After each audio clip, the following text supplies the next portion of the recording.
of the reasons I got into this is because you hear stories that, you know, somebody is at a flea market and they find an old record and it's somebody they've never heard before, but it looks really intriguing, and then they bring it home, and they find out that they've purchased one of the last remaining recordings of some rare artist.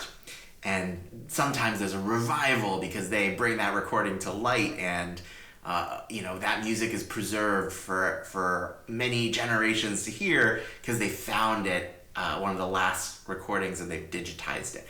That's exciting. That's like Indiana Jones meets record nerd, right? Like that's a cool story, and you hope that that'll happen to you one day. I did not expect to have a little version of that opportunity fall into my lap on like week 1. but I was studying. Like I go to the thrift store, and I'll talk about my technique in another video, but I'm trying to learn how to flip through these fast and try to pick out the ones that are worth looking into, either because I want to hear them, that's pretty intuitive, or because I want to see what their value is for resale. And lo and behold, at our local thrift shop, which doesn't have a lot, I found this still sealed record, Fill Me With Your Spirit. It's a gospel record recorded at the California Conference Choir and still sealed, of the African Methodist Episcopal Church under the direction of the Reverend Russell Thomas Hill Jr. And there's a beautiful photo of a choir on the cover, and there's no label. This is a very independent recording, right? And a piece of history. It turns out, and I thought, well, that's pretty cool looking. I'd love to listen to it. Still sealed, so no ears have ever heard this particular album. And I think, well, let me bring it home and see what's what. So I did some research, and I found that Baylor University in Texas has a special grant for what they call the Black Gospel Music Restoration Project.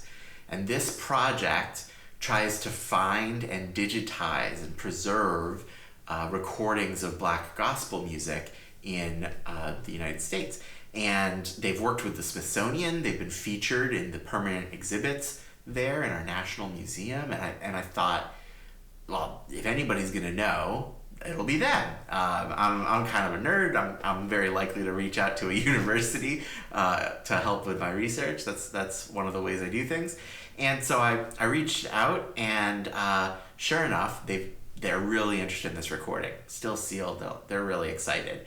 And so I'll actually be loaning it to the restoration project. They'll unseal it, and so it'll lose some value. But like, what better reason to unseal a sealed record than to preserve it for other people to hear? That's, again, super exciting to me. That's like, I just hope that it's in perfect condition and that this recording is great and that people will enjoy it and appreciate it when they're studying the collection that Baylor's put together. I'm just so excited that this university was like, yeah, that's an amazing find. Good work. And so, that's pretty cool. So I haven't sold anything, but I have already donated something. Okay, so that's how the snowball started rolling. Like, I couldn't help it. I had to buy that record, right? It was like for the public good. I can't say no. But then I was at an estate sale, again, flipping through records, trying to learn how to identify this stuff. And I stumble across this guy. So Ron Cooley and Deliverance. And again, it's like just a real cool cover. Picture of a live show, playing on the piano. It looks like gospel or soul. Backup singers. It just looks great. And a real like low-key but awesome performance.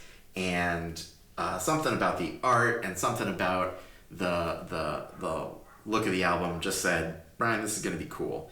And so I looked it up, and it seemed to be relatively rare on Discogs, and so I grabbed it. And sure enough, this one's going to Baylor too. This was recorded at a local gym and then mastered by a Bay Area. There's a Grammy-winning audio engineer happened to live in the region, and he mastered that album. And so this is like another really just chance recording, and I'm super excited. The 2 albums that I found are going to be added to the Black Gospel Music Restoration Project.